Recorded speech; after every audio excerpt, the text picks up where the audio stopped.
Hey everyone, welcome to Epic Drama World. Today, we're diving into the 11th episode of The Best Thing, a story filled with love, romance, medical, and drama.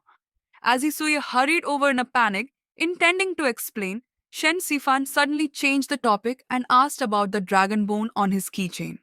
Hearing this, Hasuya sighed in relief and quickly explained that it was fresh dragon bone from the lab. Shen Sifan nodded, half understanding. During dinner, Shen Sifan forwarded the photo to Hasuya, but he was dissatisfied with it, feeling that he looked too serious in the picture, which did not match the joyful mood of that day. After finishing her meal, Shen Sifan returned home, trying to suppress her racing heart. In reality, she had long noticed that Hisui had lied about losing the keyring. A thought had already taken root in her mind, but she was afraid she was overthinking things. However, her feelings for Hisui were becoming increasingly obvious. Even when resting in the hotel lounge, she couldn't help but repeatedly bring the sachet to her nose and take in its scent. One of the elderly tour members suddenly felt unwell, and Shenshifan rushed over in concern. Fortunately, the guest was fine.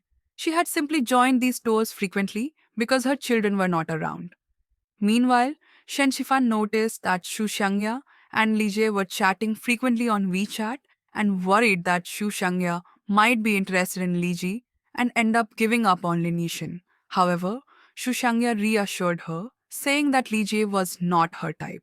Although she had feelings for Lin Yishan, the two of them had constantly missed their chances with each other from university until now.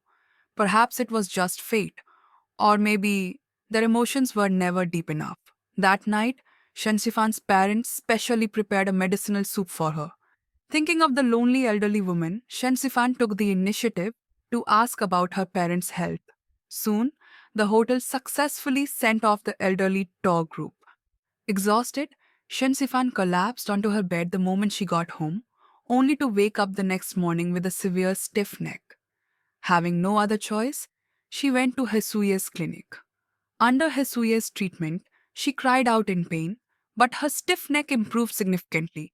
However, she felt flustered by how close Hesui was, and as soon as he was done, she hurriedly left. While preparing her study abroad application materials at home, she wanted to enrich her case study with cultural context. So she sought out Hesuye to learn about aromatherapy and medicinal sachets in traditional Chinese medicine. Once again, Hesuye brought Shen Sifan back to his place and even gave her one of his undergraduate research papers as a reference.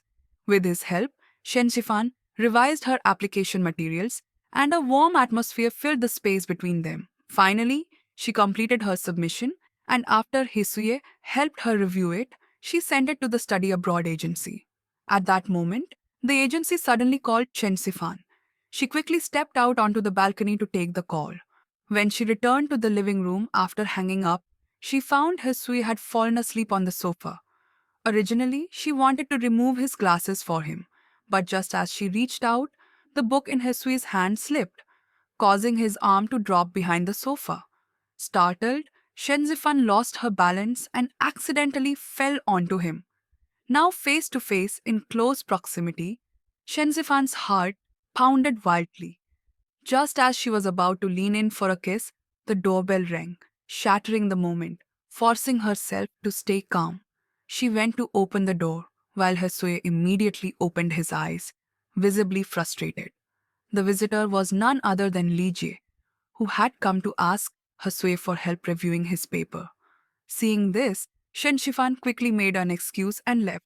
Annoyed by Li Jie's untimely arrival, Hesue remarked sarcastically that while Li Jie was indeed diligent, there was no need to be this diligent tonight. Picking up on the underlying meaning, Li Jie immediately suspected something was going on between Hesuya and Shen Sifan. Hesuya neither confirmed nor denied it.